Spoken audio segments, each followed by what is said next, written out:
আমাদের প্রাণপ্রিয় দিদি আসলে যা সেটাই তিনি হাতে চিহ্ন নিয়ে এসেছেন। হাতে দিদি যেটা পরে এসেছেন আসলে দিদি অনেকটাই সেরকম। তাই এই স্টাইলটা দিদির জন্য একদম সময় উপযোগী একটা স্টাইল, যার কারণে দিদিকে আরো বেশি স্টাইলিশ লাগতেছে। কারণ দিদি তো অনেকটা সেরকমই, তাই না বলেন?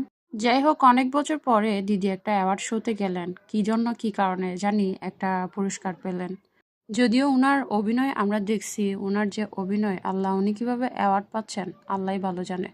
যাই হোক, দিদির এই অ্যাওয়ার্ড নিয়ে অনেকের কাছে অনেক ধরনের কথা শুনতে পাচ্ছি।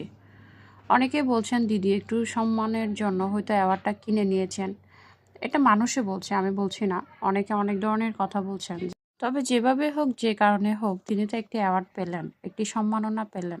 কারণ গত কয়েক বছর ধরে সব অ্যাওয়ার্ড তো বুবলি নিয়ে যাচ্ছেন। অপু বিশ্বাস তো কোনো ভাগেই পাচ্ছেন না কোনো অ্যাওয়ার্ড। অবশ্য তিনি পাবেন বা কেন? তার যে অভিনয়,